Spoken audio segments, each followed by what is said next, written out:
Olá pessoal, hoje aqui no nosso programa, né, o Acontece no IFE Campo Centro, um programa que a gente está passando na TV Câmara. Então quem quiser saber tudo que acontece aqui dentro do nosso campus, do Instituto Federal Fluminense, o Campo Centro, assista aí o nosso programa na TV Câmara, canal aberto, e que surgiu, né, da ideia da gente divulgar realmente as nossas ações que nós fazemos aqui dentro. É um campus com 9.000 alunos, 700 servidores, então a quantidade de ações que a gente tem aqui é muito grande. A gente tem que divulgar para que as pessoas, né, fiquem sabendo e de algum modo também possam se beneficiar de algum projeto que a gente também executa aqui. Hoje nós estamos aqui com Luciano Falcão, que é coordenador do curso de pós-graduação Estrito Sensu em Arquitetura do Campus Campo Centro. E o nosso também professor Antônio Godoy, que é coordenador do curso de graduação em Arquitetura do Campus Campo Centro. Dois coordenadores, um da graduação, né, e um da pós-graduação.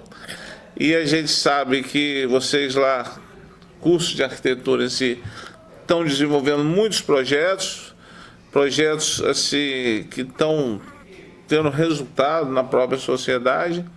E hoje, no programa nosso, nós vamos falar desse projeto de vocês. Projeto de extensão, né? Projeto de extensão. Isso. Então, aí o Falcão, vou falar Falcão porque é atividade, né? Falcão, fala pra gente aí quais são os projetos que vocês têm desenvolvido, né? Para que a nossa sociedade fique sabendo o que a gente está fazendo. Bom, são muitos, né? Como você falou. Obrigado pelo convite. Um deles é o que coloca os alunos numa prática mais extensionista, né? O que é onde a gente aproxima a arquitetura da população no modo geral, né? A profissão, ela tem uma imagem de servir somente a uma certa camada da população, né? Só que eles podem pagar por ela. Mas existem outras formas de trabalhar a arquitetura, inclusive com pessoas que não têm como pagar por isso, né? Há legislação pertinente para isso. Então, na pandemia, né, naquele momento que era tão crítico que as pessoas tinham que ficar em casa, a gente acordou para a necessidade de incentivar essa prática, né, para esse outro público. Então, juntamos grupos de alunos, projetos de extensão e começamos a batalhar para a criação do nosso escritório de arquitetura pública, aqui dentro do Instituto. Aqui dentro, né? O escritório foi criado aqui dentro. Através de um projeto de extensão, né, começamos a investigar, vimos que dos mais de 90 municípios do estado do Rio, somente 2 tinham regulamentada a Lei de Assistência Técnica da Seguridade Social, que é a lei que prevê e aplica, né, a arquitetura pública através de incentivos, através de uso das academias e dos profissionais liberais, de mais organizações, para fazer projetos, para intervir em espaços de pessoas que não podem pagar por isso, que têm renda familiar até 3 salários mínimos. Então é uma lei que existe desde 2008 e que não estava sendo aplicada. Então a gente começou... Essa lei, qual é o nome da lei? É Lei de ATIS, né? Lei de Assistência Técnica e Habitação de Interesse Social. Tá. Desde... É Lei 10.888, né? 11.878 de 2008. De 2008. Então, é uma lei que foi muito... houve uma batalha muito grande para que ela fosse implementada, né, pelo nosso Conselho de Arquitetura e Planismo. E nesse primeiro estudo, a gente se deparou com esse cenário, né, de quase inexistência, né, de conhecimento, de aplicação dela. E aí, desde então, a gente tem esse objetivo de fundar esse escritório de arquitetura pública para que os alunos possam ter essa prática. Também os nossos alunos de pós-graduação, que já são profissionais formados, podem exercer tanto a pesquisa quanto a prática. Deixa eu só entender, para a gente, durante a entrevista, a gente vai, né, entender. O que exatamente esse escritório faz? Ele faz projetos para famílias cuja renda seja inferior a 3 salários mínimos. E nesse escritório, você ali, coordenador, é isso? Isso. E tem os alunos que também trabalham. Isso aí temos alunos bolsistas da graduação, que eles não podem ainda se responsabilizar por projetos, né? Temos voluntários, muitos voluntários, e temos também alunos voluntários de pós-graduação, que são já formados, né? E que atuam junto com a gente. Isso é muito bacana. Ó. Eu posso aqui agora contar também, né, que ontem eu participei da feira, da Semana no Meio Ambiente, da Andrade Gutierrez, lá no Porto do Açu, na Gênia 2. E como era assim, muito ligado ao meio ambiente, nós temos aqui o curso também de doutorado na área, e foram muitos alunos lá mostrar o projeto deles. E projetos muito elaborados mesmo, né? Que você vê monitoramento do solo com equipamentos eletrônicos, com sensores. Nossa, eu falei, nossa, a gente está aqui dentro, a gente está, né, desenvolvendo bastante coisa que. E tratamento de água também, o dessalinizador, né, caseiro, porque lá no Porto tem o dessalinizador industrial, mas apresentou um caseiro, porque o caseiro, às vezes você tem uma família que tem dificuldade com água, mas mora próximo ao mar, você pode usar esse dessalinizador para produzir água doce. Muito bacana também. E apresentamos também o nosso barco solar, que, né, é uma coisa que o pessoal está procurando muito, essa questão da energia solar hoje. Né? Aí vamos lá. Fazendo parênteses também com relação a isso, e ligando à arquitetura, a gente teve um projeto já defendido, desenvolvido aqui pela nossa aluna de mestrado, Gisele Gomes, já é mestre, onde ela fez um sistema de captação de água de chuva de baixo custo, usando tubos de PVC. Ela fez essa análise para ser implementado lá em Rio das Ostras, na região de Macaé, uma região onde a viabilidade de chuvas permite esse tipo de uso, justamente para minimizar esse custo da água para baixa renda. Né? Então a gente tem, embora o escritório esteja em implantação, né, a gente já tem algumas ações, tanto de atendimento público, né, questões de IPTU, muitas questões de regularização de imóveis que demandam um projeto ou uma implantação da residência, o levantamento para que isso, né, seja desembaraçado. Ajuste de cobrança de IPTU, então a necessidade de projetos. Então, quando as pessoas não podem pagar, elas recorrem a gente, e a gente faz esse trabalho. Né? Bacana. Além disso, a gente tem ações diretamente em algumas comunidades, aí na margem da linha e na ocupação Novo Horizonte. Né? Na margem da linha a gente está em vias de implantação de um posto de atendimento remoto, junto com o Centro Juvenil São Pedro, que atua lá, onde a gente vai ter um dia de atendimento de arquitetura para a população de lá. Agora veja bem, só para a gente, né, entender bem esse projeto. Vocês, o escritório, procura as pessoas ou as pessoas podem procurar o escritório? A gente não procura as pessoas, até por determinação, por orientação da lei. Né? As pessoas é que têm que vir com essa demanda. Podem ser pessoas físicas ou podem ser organizações também. Então, associação de moradores e mais organizações podem nos procurar. E a gente aí faz o trabalho. Aí vai vir aqui no Campo Centro, vai procurar onde? Sim. Aqui? A gente tem já a nossa sala, aonde no Bloco G, no Bloco sexto G? andar, Sexto no andar. meio ali do nosso curso de arquitetura, né? Todo em vidro para que todo mundo veja. E também isso acaba despertando nos alunos o interesse de trabalhar nessa área. Isso bacana. Então, pessoal, quem tiver interesse de regularizar, é isso? O seu imóvel de alguma forma, que precisa de uma ajuda, mas tem que ser pessoal de baixa renda, que não tem condição de pagar, né? Pode, então, nos procurar aqui no IFE Campo Centro, no Bloco G, sexto andar, de arquitetura, procurar você mesmo, Falcão? Pode procurar. Procurar o Falcão, que a gente... Projeto muito bacana para ajudar as pessoas mesmo aí que precisam e organizar, né, ajudar até a própria cidade, né, o município, né? Acho que... Questões de tecnologia também, ligadas à filtração, ventilação, a gente encontra muito problemas desse tipo de problemas nas residências, então a gente pode ajudar até com pequena intervenção que a pessoa mesmo pode fazer, né? O conhecido, em forma de mutirão, resolve algum tipo de problema. Pode recomendar o Estúdio Dignifica no Instagram. Sim, a gente tem o nosso Instagram, que é @estudio.dignifica. Opa! Que é também uma forma de fazer o contato. Acho que também, Amém. talvez até seja interessante, porque aí já agenda, né, quando em contato pelo Instagram do Estudo Dignifica, né, vai ter contato com as bolsistas, com Vai as ter, mestrandas. isso, vai ter um agendamento. Já pode né? agendar uma reunião, vamos dizer assim, não perde viagem se chegar aqui e a gente estiver numa outra situação. É isso aí. A gente, né, eu acho que os institutos em geral, os institutos federais, eles têm, né, pela lei que foi criada, a lei de criação, essa vertente de fazer projetos de extensão para que a gente possa, né, ajudar as pessoas da nossa sociedade em geral e trazendo benefícios, né, desenvolvendo, né, questão territorial, que a gente faz muito aqui. Eu acho assim, a gente estava um pouco tímido há uns tempos atrás, mas agora a gente, né, nós estamos com projetos muito interessantes, né, eu tenho acompanhado de perto mais, né, o projeto da Obra do Salvador, que é um curso lá de assistente de administração. Nós já começamos esse curso lá e já começamos também um curso do Degas de eletricista instalador. Cursos FIC, né? Curso FIC. E aí a gente vê que isso aí vai ajudar as pessoas, né, a se colocarem de alguma forma no mundo do trabalho.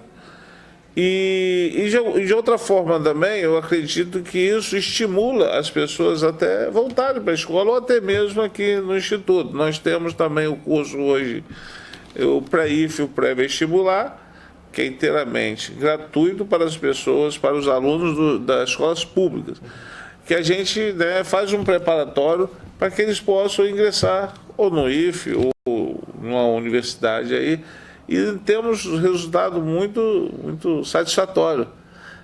Nós temos hoje também, interessante, né, 3 alunos lá do Degas, que eles ficam, né, eles não podem sair de lá, mas estão fazendo à distância, porque o nosso curso também é à distância. Então eles já estão se preparando, quem sabe, né, mudar de vida, oportunidade. Então, assim, os nossos projetos que a gente... E é por isso que a gente tem que ter esse programa. Acontece IF, para a gente externar aí para a sociedade, ou até para as pessoas aqui dentro mesmo, porque às vezes nem sabe o que está acontecendo aqui, né? Mas é isso. Tem mais algum projeto, Falcão?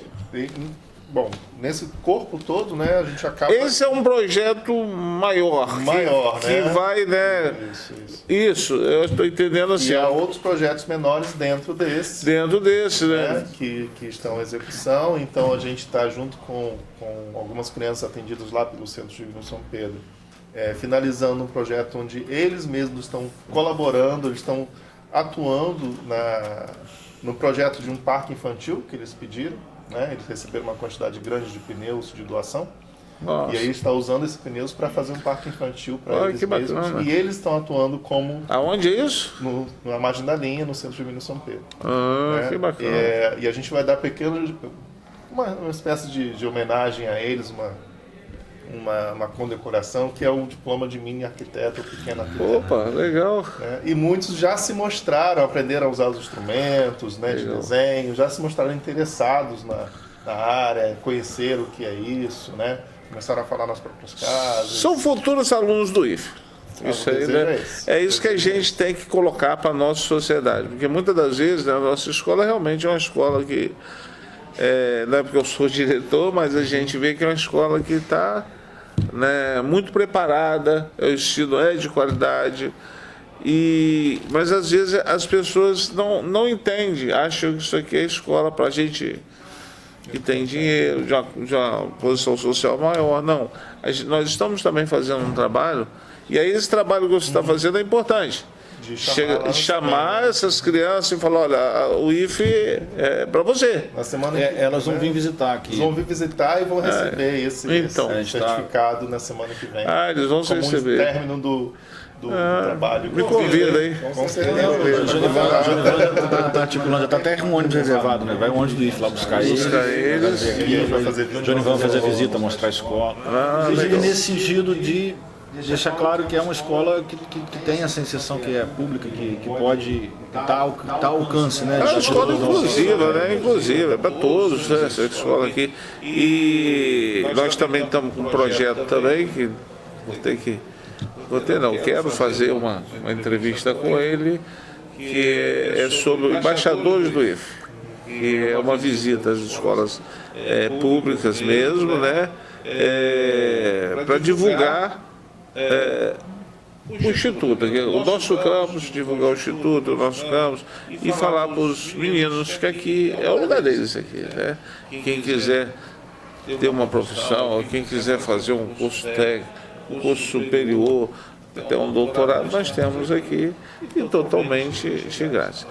Agora, Falcão, nós temos aí o CAU, Conselho de Arquitetura e Urbanismo. É um conselho que tem ajudado muito, né? Bastante. Nesse tempo, né, que a gente está entrando em habitação, a gente participou de um edital, o CAU lança um edital anual, né, de fomento às ações ligadas à arquitetura, técnica, né? E a gente submeteu projetos em 2021 e ficamos em primeiro e segundo lugar na seleção. Que bacana, hein? Parabéns. Contemplados, e esse projeto que está ajudando a puxar também equipamentos e bolsas para que a gente faça essa atuação. Então vocês participaram do edital, ficaram em primeiro e segundo lugar. Que bacana. Isso aí, mas é no município, no estado? No estado, é um projeto conjunto também com uma associação ENF, da área de ciências sociais, que atua também. Qual o nome dela? A associação Luciane. E nós temos também agora, né, recentemente, uma aproximação com a UF, também com professores da área de psicologia e também de ciências sociais, e que acabam todos atuando em conjunto. Inclusive com bolsistas de psicologia no nosso grupo, né, que são também desse caráter multidisciplinar da assistência técnica, né? Então vocês participaram desse tal, ganharam um fomento aí, um recurso. Qual o valor desse recurso? Pode ser falado? Foram 2 projetos, na ordem de R$50 mil cada um. Então 50 mil. 100 mil nos 2. Nossa, que bacana. Comprou equipamentos e fechando bolsas também. A gente está a cada ano procurando novos editais, procurando essa participação. Nós aqui, né, depois que os institutos sofreram esse corte, né, no orçamento, a gente teve que se reinventar, vamos dizer assim, né? Ou com medidas, ou com participação em editais, né? Acho que a comunidade interna aqui tem participado e tem, graças a Deus, tem dado muito certo. Então, esse projeto que vocês da área de arquitetura estão fazendo, a gente, né, está acompanhando, mas a comunidade tem que saber, ela tem que ver, e para ela até participar também. Você falou aí que ela pode, isso eu não sabia, que a sociedade poderia vir nos procurar para que de alguma forma, né, a gente possa ajudar. Né? Os que chegam até a gente, né, são muito indicados por pessoas que já conhecem. Tá. É no boca a boca ali, né? Isso. Às vezes pela defensoria, né, que encaminha para o IFE aí. A defensoria para gente, né? E é sempre muito prazeroso fazer esse trabalho, né, com as pessoas, porque às vezes uma intervenção pequena que a gente faça já resolve um grande problema. Que bacana. Você falou sobre o CAU, é importante dizer que o CAU já tem um histórico da gente conseguir recursos do CAU para ações do nosso curso, né? Já não é a primeira vez, mas agora, por exemplo, a Semana de Arquitetura e Urbanismo vai acontecer no segundo semestre. Já tem data? Ia ser na semana do dia 19 e 23, mas nós adiamos por conta da questão de palestrantes e tudo mais, que a gente está articulando. Vai ser no início do próximo semestre letivo. A recepção da nova turma junto com a Semana de Arquitetura. Que é um evento que a gente para o curso, né? E para o curso, assim, não tem aulas, né? E a gente passa a semana inteira numa espécie de congresso, que a gente tem palestras, oficinas, mesas redondas, atividades das mais variadas, internas e externas da escola, traz palestrantes de fora e tal. E a gente também, a partir do edital do CAU, o Conselho de Arquitetura e Urbanismo que vai financiar nesses cursos, né? Com palestras e tudo mais, que a partir também do edital. Então o CAU tem sido um parceiro muito importante. Importante. O Conselho de Arquitetura e Urbanismo, né, acho que ele tem essa vertente de apoiar, né, essas atividades desses cursos. Sim, que bacana. Agora, eu não sei quanto tempo faz, acho que foi no começo do ano, participei lá de uma apresentação sua, né, o Antônio, e com a Daniele também. Sim. Eu queria que você falasse para a gente, o que foi esse projeto aí? Então, hoje, todo esse braço de pesquisa e de extensão do nosso curso, ele funciona a partir dos seus núcleos de pesquisa, né? Nós temos núcleos de pesquisa vinculados ao CNPq e um, inclusive, que está em formação nesse momento, né? A gente está construindo ele, e aí vários diversos professores eles atuam fazendo seus projetos de pesquisa, presta atenção, dentro do tripé, ensino, pesquisa e extensão, que é missão institucional. Especialmente o núcleo de pesquisa do Ateliê de Pesquisa da Paisagem e o núcleo que está em formação, o Labitas, né, que é o Laboratório de Inovação e Tecnologia em Arquitetura Social, são os núcleos que eu e o professor Luciano, por exemplo, atuamos. E são várias pesquisas, nós temos pesquisas, além do financiamento pelo CAL, nós temos, é importante dizer, um programa de pesquisa de 3 anos, que a gente intitulado MOB Rede, né, Mobilidade em Campos Goytacazes, que é financiado com uma verba da FAPERJ, né, do Estado do Rio de Janeiro, de apoio à pesquisa. Edital que nós participamos e conseguimos recursos, e um pesquisa de 3 anos, e temos atuações em parceria com órgãos públicos, né? A gente, na verdade, troca, à medida que a gente tem acesso às informações, aos dados, também a produção científica que a gente tem é pública, né? Então a prefeitura, por exemplo, pode, se quiser, a partir desses dados, planejar suas políticas públicas através das pesquisas que nós fazemos. Nesse caminho, o secretário de Planejamento Urbano, Meio Ambiente e Mobilidade, que é o professor Cláudio Valadares, que também, por também ter uma trajetória que envolve docência, coordenação de curso de arquitetura, entende essa importância da interlocução com a universidade, convidou a gente para ir à prefeitura apresentar nossos trabalhos, né? Apresentar os conceitos que nós trabalhamos, os projetos que nós atuamos, os nossos núcleos de pesquisa, o que está acontecendo aqui. Foi onde eu e a professora Daniele, a gente montou uma apresentação, onde a gente apresentou essencialmente os dobramentos da minha pesquisa de doutorado, os dobramentos da pesquisa de doutorado dela, sobre ambos estudamos a produção do espaço urbano na cidade de Campos, né? Eu sobre o viés da aplicação dos ROIDs e os impactos nas transformações urbanas, e ela sobre o viés do sistema de espaço livre e da paisagem. E a gente já fez essa apresentação para eles lá, para a prefeitura, né? Eles agendaram lá o auditório, convidaram várias pessoas, vários agentes, né, públicos e privados, para assistir. E também nesse inteirinho apresentamos todas as ações da graduação, da pós, os núcleos de pesquisa, e não só o Labitas e o APA, mas também o NUPAC, que é um outro núcleo de pesquisa que também reúne vários pesquisadores dentro do nosso curso. E nesse sentido, de mostrar, olha, está aqui tudo que nós estamos fazendo, todas as pesquisas, todos os dados, os projetos que estão acontecendo, e de possibilitar isso. Paralelo a isso, nós temos um termo de cooperação com o IMTT, no sentido, no campo do estudo da mobilidade mesmo, em que a gente está em constante interlocução com eles, produzindo, dialogando, também alguns projetos dentro do edital de pesquisa da prefeitura também, o Mais Ciência, né, que é um edital que a prefeitura abriu, e nós tivemos pesquisadores nossos aqui que atuam essencialmente dentro desse edital também.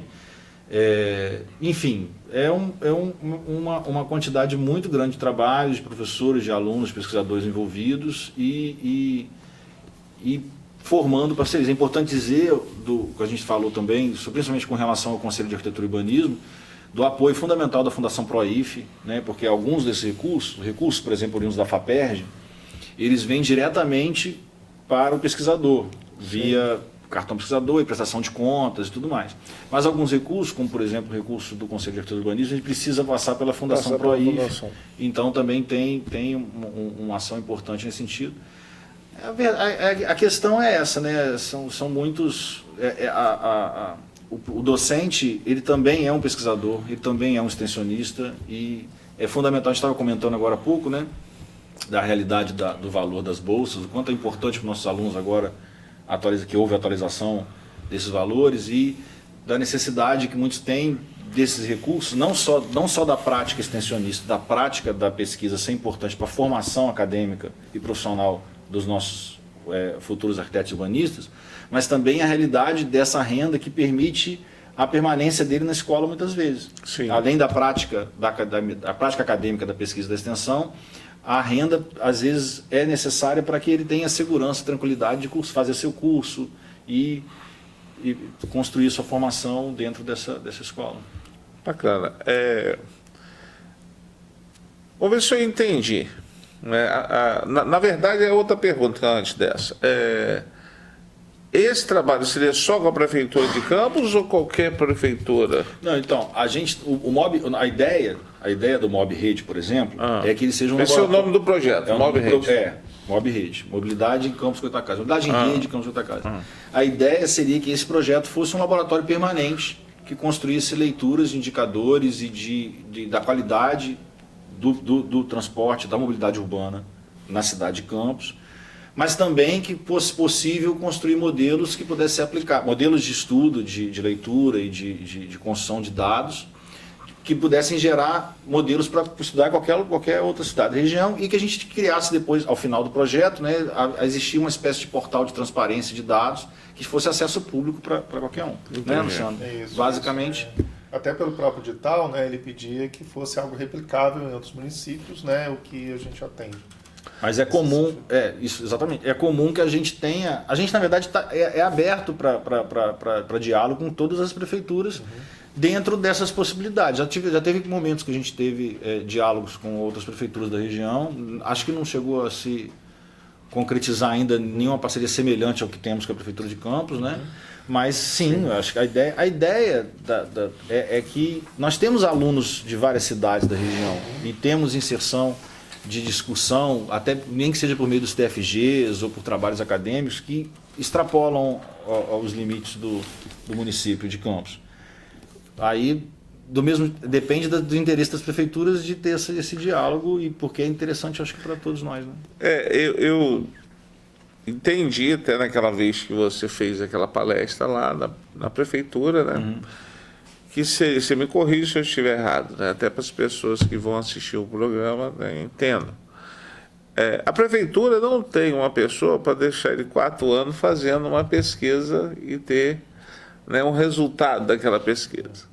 Então ela está usando isso, ela vai usar os nossos trabalhos aqui que um pesquisador fez para aplicar lá nas ações dele, é isso? Na verdade, a pesquisa, principalmente a pesquisa feita dentro de uma instituição pública, os seus resultados, por excelência, precisam ser publicizados. A gente publica via artigo científico, via capítulo de livro, via publicação de nossas teses, dissertação e tudo mais. São de domínio público. Uma pesquisa, um exemplo, no caso ela foi apresentar a tese de doutorado. Qualquer um pode pegar a tese e pode ler e tal. Claro, tem direitos autorais envolvidos, mas a produção dali. A ideia inicial, eu acho, do convite foi tomar pé do que está sendo feito. E, claro, que se esses gestores públicos ou esses administradores tiverem interesse em usar esses dados para que eles possam refletir sobre as políticas públicas, imagina um exemplo, foi feito um levantamento do parcelamento do solo e da expansão urbana ao longo das últimas décadas nessa pesquisa. Ao fazer essa leitura, o gestor público pode ter uma dimensão dos vetores de expansão da cidade e decidir caminhos, por exemplo, de políticas públicas, de investimento e tudo mais. A ideia é que os dados são disponíveis não só para a administração pública municipal, mas para aquele gestor que quiser tomar pé deles e tomar as decisões que julgar necessárias. Você falou um negócio importante, mas esses dados não seriam só para a cidade de Campos? Não, essa pesquisa especificamente está estudando a cidade de Campos Goytacazes. Já tem similares no mestrado, de trabalhos já defendidos no mestrado, nossos alunos na pós-graduação, que aplica metodologia bem próxima a outras cidades. Você pode pegar a metodologia que foi utilizada e aplicar na área. A gente tem mestrandos que estudaram em outras cidades. A Mainá, por exemplo, a mestranda, ela está começando a fazer um estudo ainda, o estudo dela está no início, mas ela vai estudar a produção do espaço urbano usando mais ou menos a mesma metodologia para Rio das Ostras. Tivemos Macaé. Mas aí depende do interesse e da dimensão do estudo do mestrando, que está vindo, ele já é arquiteto urbanista, ou ele ou ela, né? E ele vai trazer o seu projeto de pesquisa e vai estudar a cidade, o território que ele julgar interessante. Essa questão, você falou em mobilidade, é uma questão assim do trânsito em Campos, é isso? Tudo isso, na verdade. Quando a gente fala mobilidade, a gente está falando tanto transporte público, quanto transporte individual, quanto mobilidade ativa, né? Do ciclista, do pedestre, do carro, do automóvel individual, do transporte público, ônibus, e também até do transporte de mercadorias, né? De caminhões, carro, enfim, qualquer... É tudo que se movimenta dentro da cidade. Sim. Pode se considerar mobilidade. Então, estou perguntando porque em Campos o transporte urbano e a mobilidade não está ajudando muito, né? Não está ajudando. Plano, né? Mas você acha que isso aí pode reverter na cidade de Campos? Qual é a sua opinião na questão? Já que você estudou mobilidade. Nesse momento está tendo, né, uma implantação praticamente do plano de mobilidade. A gente está, inclusive, como disse, interlocução com o IMTT, e eles estão trabalhando para tentar solucionar essas questões. Há um plano de mobilidade, um plano local de mobilidade urbana, eles estão num processo de implantação de modificações no sistema de transporte público, até onde eu não sei os dados. A construção de terminais, né, de paraciclos para o outro lado. Né? Eu não tenho exatamente os dados, mas existem um plano em andamento. Porque a gente, inclusive, está nesse diálogo. Até essa semana mesmo eu estava conversando com a Ana lá do MTT sobre isso, né, da troca de dados. Mas assim, trazendo então, independente do plano da prefeitura, Campos do Goytacazes ele é uma planície muito extensa, com poucos enclaves, poucas barreiras. Sim. E com um potencial de construir uma lógica de mobilidade muito interessante. Inclusive para a mobilidade ativa. Você imagina que pedalar numa planície é muito mais fácil do que pedalar num lugar dos morros e tal. Então Campos tem um potencial, Campos do Goytacazes tem um potencial incrível para um sistema de mobilidade, tanto de transporte público quanto de mobilidade ativa e de circulação geral, com o potencial de fazer disso um modelo muito interessante, sustentável, coeso. Mas é um caminho a se construir que ainda é uma trajetória, né? Esse é o nosso desafio nesse projeto, né? Que é fazer... E a primeira etapa dele, que na verdade é uma etapa longa de 3 anos, né? Praticamente longa, é identificar como está comparativo com outros lugares, né? Para onde as pessoas querem ir, de onde elas estão vindo, e talvez não consigam ir por questões de falta de mobilidade, né? De falta de qualidade dessa mobilidade. Então, essa primeira fase é entender esse cenário, para então estabelecer algum tipo de diretriz e propostas e ideias. Mas, ao mesmo tempo, a prefeitura precisa aplicar alguma coisa, porque a necessidade é urgente, então é essa interlocução permanente entre nós. Ok, eu acho que brevemente então, a gente deve ter algum resultado com a pesquisa do Antônio, com o trabalho desenvolvido aqui. Mas essa pesquisa, só deixar claro, ela não é minha, na verdade, ela é um conjunto de professores que estão dentro, por exemplo, no caso do Mob Rede especificamente, eu, professor Luciano, professor Daniele Couso, professor Daniela Bogado e professor Fagner, por exemplo, formamos a equipe do Mob Rede. Entre vários alunos que estão envolvidos, 20 alunos envolvidos. Para você pegar o Labitas, por exemplo, o Estúdio Dignifica, além de mim e do professor Luciano Falcão, temos lá o professor Luciane da UENF, temos ainda, eu nem sei quantos alunos tem. São uns 15 alunos, bolsistas entre mestrandos e graduandos e tudo mais. Né? Além de parceria com a UF, que agora com os alunos de psicologia, que são bolsistas. E, além disso, existem, a gente está citando 2 específicas aqui, dois caminhos de pesquisa específicos que envolvem nós dois, porque somos nós que estamos aqui, mas há outras pesquisas dentro do curso de arquitetura que envolvem diversos professores, né? A professora Catarina tem pesquisas, para citar alguns, eu com certeza vou esquecer alguns, mas pesquisas na área vamos trazer aqui também para falar de memória e patrimônio histórico. Nós temos professores que estudam a área de tecnologia, até mesmo no mestrado, materiais, sustentabilidade. Temos professores, enfim, é muita gente, mas eu quero dizer que existe uma profusão de conhecimento sendo produzido, e pesquisa e extensão, que envolve os professores da área de construção civil, de arquitetura, e do mestrado, da graduação e da pós. A própria prática do ensino ela é estudada, né? Há alguns trabalhos já defendidos no mestrado também, que avaliam a prática tanto do nosso curso quanto de outros cursos também. Então tem uma retroalimentação do que é pesquisado e do que é aplicado. Então tem muita gente envolvida, assim, não é só assim, a gente está aqui porque por acaso é o coordenador da graduação e o coordenador do mestrado, mas na verdade representando uma equipe, um grupo enorme de professores que estão lá no dia a dia, como dizem o pessoal da indústria, no chão de fábrica do curso de arquitetura e urbanismo, produzindo lá, entendeu? Falcão, você tá para ir também para o exterior participar de um evento, né? Sim, o evento é Você é membro, né? Fala um pouquinho para a gente aí também. Estou numa segunda participação, em segunda gestão, sou membro da Associação Brasileira de Ensino de Arquitetura, membro do corpo diretor, né?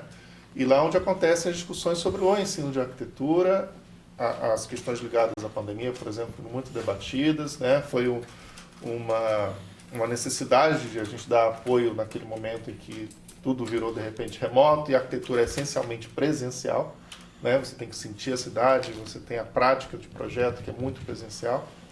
Então a gente está junto lá nessas definições, tá?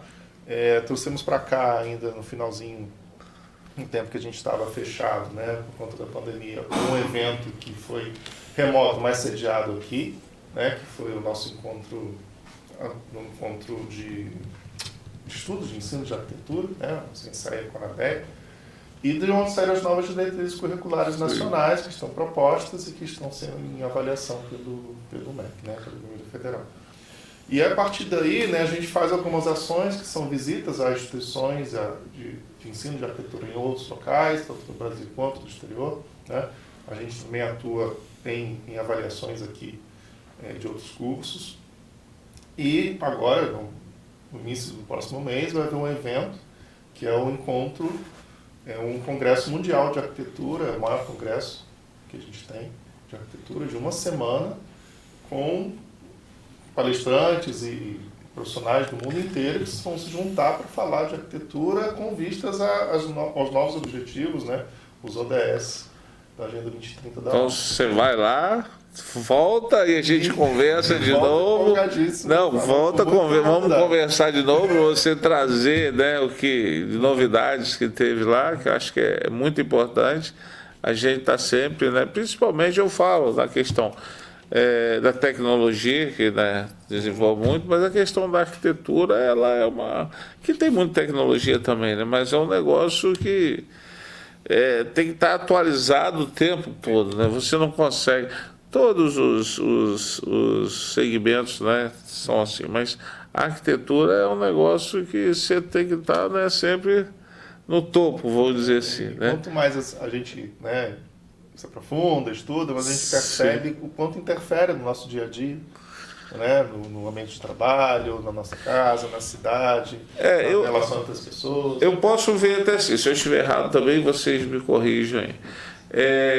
A arquitetura, você às vezes, né, a capacitação de você estar sempre, né, às vezes as pessoas falam, é caro uma capacitação, não é, porque também se você for colocar um outro técnico, vamos dizer assim, um outro engenheiro, quiser se atualizar em um laboratório, vai ficar muito mais caro, né? E arquitetura, assim, os laboratórios não vejo, assim, não são laboratórios caros, né? Eu vejo se as áreas mais tecnológicas mesmo, de equipamentos, são caros demais, né? Então, às vezes, uma pessoa, um aluno, para se atualizar, ele acaba ficando meio parado, porque um equipamento hoje na área de engenharia, no mínimo 300, 400 mil reais. Um equipamento, não é só um, né? Tem vários. Então, a arquitetura já é mais tranquilo, entre aspas, vamos dizer assim, porque você fazer uma capacitação é muito mais barato e você fazer uma capacitação, você está tendo um ganho muito grande na questão da atualização do curso, né? Porque você tem uma pessoa que está atualizada do que está acontecendo ali. Eu acho isso muito importante. Agora, você falou que vocês vão certificar os meninos, quando é? Você tem a data? Na semana que vem, acho eu acho que dia 22, eu acho. Na outra ainda, dia 22, na quinta-feira. vai trazer eles para passear aqui, conhecer a estrutura Então, do campo, vai os laboratórios, vai no auditório. E com um certificado também. Esse escritório que vocês têm, daria para depois a gente conhecer, para ter para mostrar para as pessoas? Seria até bom conversar com os alunos, né? Sim, sim. Isso, Fazer um dia com eles lá. Então, assim, a nossa conversa aqui, de entender toda essa dinâmica e o que a gente que eu falo, o nosso instituto aqui, né, do Campo Centro, o que nós estamos fazendo de bom para a sociedade. Vamos fazer muita coisa, né? Mas... Uma coisa importante, vamos lembrar, paralelo ao Instituto Dignifica e ao Labitas, os alunos do curso de arquitetura estão se mobilizando, né? Eu escrevi um projeto de extensão para dar apoio a eles, né? Mas na verdade é uma ação que é de gestão do próprio centro acadêmico e dos próprios alunos. O projeto de extensão ele na verdade, apenas para construir apoio. Qual o nome do projeto? O projeto de extensão é o Escritório Modelo de Arquitetura e Urbanismo Social. Só que os alunos de arquitetura eles já tiveram, esse escritório deles esteve ativo durante um tempo, aí veio a pandemia, ele ficou em stand-by, vamos dizer assim, e agora os alunos, principalmente a partir do centro acadêmico, eles estão se mobilizando para reativar o que eles chamam de ECAUS, que é Escritório Coletivo de Arquitetura e Urbanismo Social, que tem muita sinergia com o trabalho do Instituto Dignifica, que também tem por viés construir esse apoio de arquitetura pública e tal. Então, é um momento também que eles estão em efervescência e eu acho que também é importante dizer que também assim, pode parecer que as ações são todas sempre capitaneadas pelos docentes, mas não. Os alunos também têm seu protagonismo e muita força, principalmente a partir do centro acadêmico, de fazer as coisas, e aí esse história modelo, né? O História Modelo está no PPC, está no projeto pedagógico do curso, a necessidade de existência do História Modelo. Mas o ECAUS, esse História Modelo tem que ser sempre a partir da gestão dos próprios alunos, que é para vivenciar esse dia a dia do arquiteto, vivenciar essa questão. Então também junto ali, também tem essa ação deles. Também é interessante, uma possibilidade de entrevista legal, né, por via deles. Aí, eu vou propor vocês aqui, que a gente, né, depois... terminando esse bate-papo, a gente vai lá conhecer, até para apresentar o curso de arquitetura e conhecer os escritórios que estão lá. Pode combinar, só combinar que a gente vai. Então, a gente, saindo daqui, a gente vai lá. Perfeito, não é? perfeito. Saindo daqui, a gente vai lá, vamos ver lá, não tem problema nenhum. Tá ótimo. Já dá, o campus é grande, mas dá para a gente dar um pulinho lá e conhecer. O próprio andar é o 7º andar. Sexto andar do Bloco G. 6º andar do Bloco G. Conhecer todo o curso lá de arquitetura e conhecer também os laboratórios, tá bom? Basicamente hoje está começando o novo trimestre do curso Isso, de mestrado. exatamente. Então, pessoal, agradeço muito a vocês dois aí de ter vindo aqui, de estar colocando todo o trabalho de vocês. Nós vamos conhecer o curso de arquitetura, saindo daqui a gente vai conhecer e mostrar para toda a sociedade o que a gente tem feito de bom aqui dentro. Nós estamos fazendo muita coisa boa aqui que às vezes a gente não mostra, mas aí agradecer também o pessoal da Câmara de Vereadores que deu o espaço para a gente poder divulgar pela TV, né, todas as nossas ações, tá bom? A gente lá, em torno do mestrado, também agradece. Lembrando que estamos no processo seletivo aberto para o mestrado até o dia 6 de julho. Pode procurar nas nossas redes sociais ou no site do IFE, tem informações sobre isso. E é sempre bom a gente poder falar de arquitetura, mostrar como que a arquitetura pode aproximar as pessoas ou se aproximar das pessoas. Então, quem estiver interessado, né, pode se inscrever. É pelo site mesmo. Pelo site do IFE, portal de seleções, né? É para profissionais não somente de arquitetos urbanistas, mas também da área de engenharia, na área de ciências sociais, de história, de geografia, tem interesse em fazer um mestrado. Nossa, mestrado profissional em arquitetura, urbanismo e tecnologias, público e gratuito. É sempre bom dizer. É importante. E aqui no nosso campus é importante mesmo. Então, vamos lá então para a gente conhecer, né? Perfeito. E a gente continua. Vamos lá.